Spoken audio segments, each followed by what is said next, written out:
우습이 나오는 광곡중학교 2학년 역사 시간입니다. 어제까지만 해도 얼굴을 맞대고 수업을 했는데 이렇게 빈 교실에서 촬영하는 건 정확히 1년 만이네요. 아주 민망하고 쑥스럽습니다. 하지만 어려운 상황인 만큼 우리가 좀 더 열심히 공부를 해야겠죠. 특히 역사는 여러분들이 싫어하잖아요. 외울 것도 많고. 그래서 하루라도 빼먹으면 힘들어요. 조금이라도 공부를 하도록 합시다. 우리 어머님에게 자랑스러운 아들, 딸이 되었죠. 그죠? 그치, 환희야? 환희 안녕. 환희 저기 있나?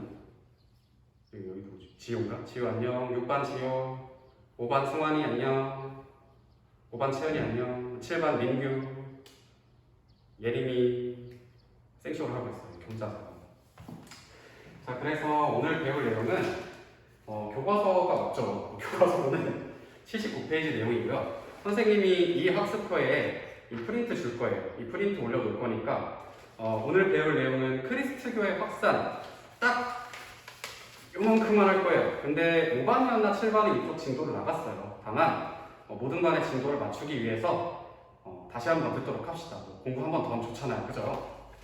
자, 그래서 오늘은 크리스트교의 확산에 대해서 배울 건데 저번 시간에 굉장히 어려운 개념을 배웠습니다. 게르만족의 이동에 따라서 서로마 제국이 멸망을 했고요. 프랑크 왕국이 그 자리를 대신하게 되죠. 다른 게르만과는 다르게 프랑크 왕국은 그렇죠. 로마 제국이 그대로 믿고 있었던 크리스트교라고 하는 것을 믿고 있었기 때문에 기존 로마 제국 내 영토에 있었던 백성들의 그런 반발을 제대로 사지 않았습니다. 오히려 로마 교회와 교황의 지지를 받게 되고요. 프랑크 왕국의 전성기를 이끌었던 인물 기억나나요? 그렇죠. 샤를마니 또는 카롤루스 대제라고 불리는 인물이 교황으로부터 소로마 황제의 왕관을 수여받았습니다. 그쵸? 기억나죠? 하지만 그 사후에 그의 후손들이 메르센 베르댕 조약이라고 하는 걸 맺어서 동프랑크, 서프랑크, 중프랑크로 나뉘었고요. 이게 오늘날 프랑스, 독일, 이탈리아의 초고적인 모습이 되었다라고 하는 것까지 배웠고요.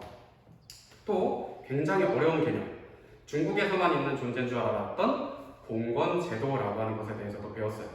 다른 거 앞뒤 다 자르고 정말 외우기 싫은 선생님이 봉건제는 뭐 플러스 뭐다 라고 하면 된다 라고 해서 기억나나요?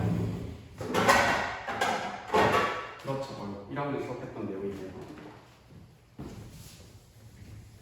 봉건제는 유럽의 봉건제는 주종제도라고 하는 것과 경제적으로 장원제도라고 하는 걸 합친 제도다라고 이해 정도만 하고 공부를 하면 편하다라고 선생님이 했었던 것 같아요. 자, 그래서 이제 크리스트교 중심의 문화가 어떻게 바뀌어 나가는지를 먼저 볼 건데요. 자, 크리스트교가 확산되어 간다. 그래서 학습지를 보면은 저번 시간에 배웠던 프랑크 왕국의 보호 안에서 교세가 확장이 됩니다. 게다가 이 개념을 이해하는 편한데요. 우리 지역의 교인들을 관할하는 그 지위를 옛날에는 유럽에서는 주교라고 했어요. 주교. 근데 이 주교들이 뒤에 가면 종교적인 지위뿐만 아니라 봉건제의 원리 하에서 이들이 영주로부터 땅을 허사받고 그런 과정에서 이들이 영주가 되기도 하고요. 공토를 받은 신하, 왕으로부터 땅을 받은 신하라고 해서 공신이 되기도 합니다. 그럼 자연스럽게 이 주교들은 종교적인 권리뿐만 아니라 정치적인 권리도 갖게 되는 거고요. 다만 이 주교들은 성직자거든요. 이 성직자에 대한 임명권을 왕과 제후가 차지하게 되는 아이러니한 상황이 발생하게 되는 거예요. 그래서 이러한 상황을 어려운 말로 교회가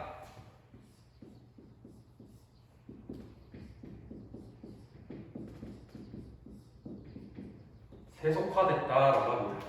이 세속화라고 하는 말은 이해하기 어려울 텐데 예를 들면 선생님이 스님이에요. 선생님은 스님인데 머리도 길렀고요. 고기도 먹고 고기 엄청 좋아요. 그리고 결혼도 했습니다. 아 진짜요. 그러면 선생님은 그냥 스님이 아니라 세속화된 스님인 거죠. 즉 신성한 종교적 권리보다는 종교인으로서 다양한 권리를 누리는 것, 이런 걸 세속화됐다라고 이해하면 될 것 같아요. 그래서 이 교회도 세속화가 됐다라고 하는 겁니다. 그래서 뭐 교회 세속화에 따라서 10세기 초에 뭐 클리니 스도원이란 사람들이 뭐 개혁 운동을 하기도 했지만 미미한 결과에 그쳤습니다. 자, 이제 이런 걸 이해해야 돼요. 선생님이 5, 6, 7반 사람들한테는 얘기했던 것 같아요. 5, 6, 7반 친구들한테는 얘기를 했던 것 같은데 중세 유럽은 뭔가 근본이 없어요. 왕은 있지만 그 아래에 있던 뭐 제후들, 영주들, 공신들 이런 사람들이 왕보다 더한 권력을 누리기도 했었다. 그래서 뭐 나라라는 울타리의 개념이 많이 없었다라고 했던 것 같아요. 다만 이 유럽 사회를 하나로 묶을 수 있는, 그나마 하나로 묶을 수 있는 종교가 있다고 했었죠. 그죠? 그게 바로 이 크리스트교였습니다. 그리고 이 크리스트교의 정신적인 지도자가 바로 교황입니다. 하지만 이 근본 없는 유럽 안에서도 일부 왕이나 황제들이 자신들의 권력을 높이기 위해서 부단히 노력을 하게 됩니다. 하지만 유럽 사회는 이 교황이 버티고 있었거든요. 그래서 자연스럽게 중세 유럽 사회에서는 이 교황과 황제가 붙을 수밖에 없었어요. 이 교황과 황제가 붙었던 결정적인 사건, 그 결정적인 사건이 바로 1077년에 일어났던 학습지에도 나와 있어요. 카노사의 굴욕이라고 하는 사건이었습니다. 11세기 후반에 이 성직자를 누가 임명할 것인가? 이전에 봤을 때 성직자는 황제가 임명했습니다. 하지만 교황 입장에서는 성직자는 하나님의 대리인이다. 따라서 성직자는 하나님의 대리인 중 제일 위에 있는 교황인 내가 임명해야 되는 게 맞는데 황제 왜 네가 임명하냐? 이러한 갈등으로 교황과 황제가 붙었던 사건이 있어요. 이게 카노사의 굴욕이라고 했던 사건이고, 카노사의 굴욕은 어떻게 된 거냐면 황제였던 하임리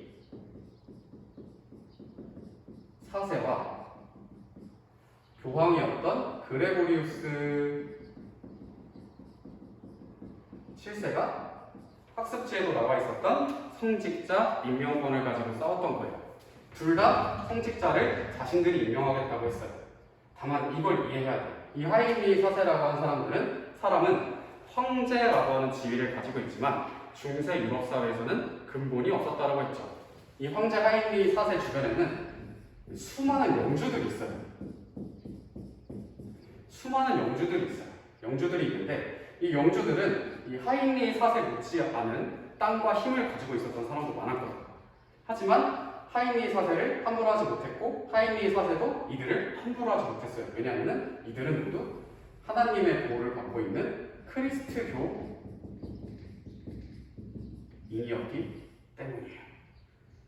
하지만 교황이 이 황제가 하임리 4세가 성직자 임명권을 포기하지 않자 특단의 조치를 내려요.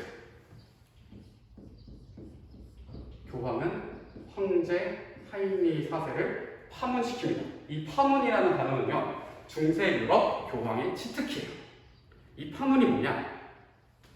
이 하임리 4세, 황제의 자리에서 끌어내릴 수는 없어요. 다만 하임리 4세를 너는 이제부터 하나님과 교회의 보호를 받지 못한다라고 해요.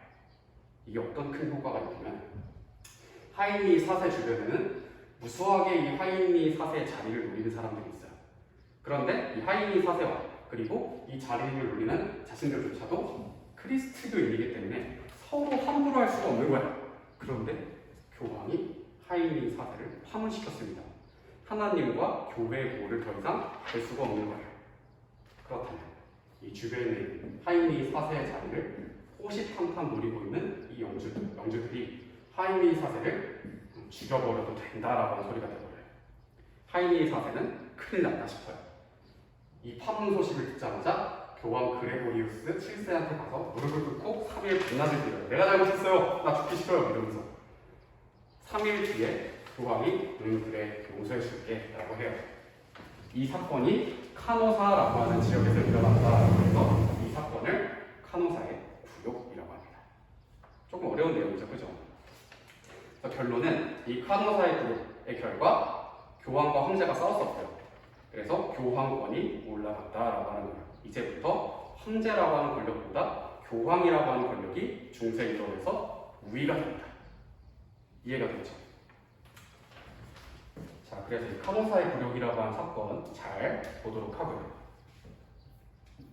자, 그리고 마지막으로 오늘의 마지막으로 이 크리스트교 중심의 중세 문화에 대해서 한번 배워보도록 할 거예요. 지금까지는 약간 정치적인 사건들 위주로 봤고요. 이제 문화를 볼 건데요. 크리스트교 중심의 중세 문화. 그럼 당연히 어느 정도의 영향을 많이 받았을까? 그렇죠. 크리스트교의 영향을 많이 받았어요. 이 정신과 일상생활을 일상생활의 모두가 크리스트교라고 하는 종교가 지배를 하게 됩니다. 그래서 학문으로는 신학 중심, 신학이라고 하는 건 종교를 연구하는 학문이에요. 그 중에서도 크리스트교를 연구하는 학문이고요. 그래서 이 신학 중심의 철학을 스콜라 철학이라고 했습니다.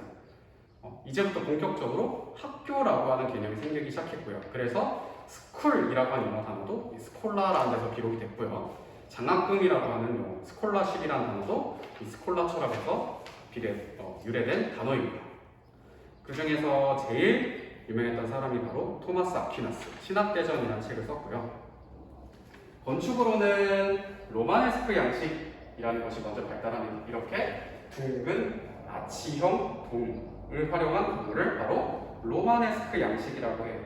그래서 대표적으로 피사 대성당, 피렌체 대성당 이런 성당들이 있고요. 12세기쯤 가면은 이런 둥근 형태가 아닌 뾰족뾰족한 형태가 나와요. 그거를 고딕 양식이라고 했습니다. 이런 것처럼. 그래서 뭐 샤르트 대성당 이런 성당들이 대표적입니다. 이거는 바로 80페이지 내용이고요.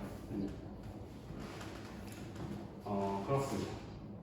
그래서 이거는 독일의 켈른 대성당, 이거는 프랑스의 샤르트 대성당입니다. 외우기 어렵죠? 로마네스크가 먼저 나왔고 고딕이 뒤에 나왔습니다. 자, 로마네스크는 어때? 단원이잖아, 그치? 둥글둥글하잖아, 그치? 그러니까 로마네스크 이런 거고요. 고딕은 뭔가 뾰족뾰족하잖아, 그치? 위에가 고딕 이런 느낌인 거야. 아, 쪽팔려 죽겠다. 이렇게 생쇼하니까 아무도 없을 때. 아무튼 여러분들의 암기를 쉽게 하기 위해서 내가 희생을 했어요. 자, 어떻다고요? 로마네스크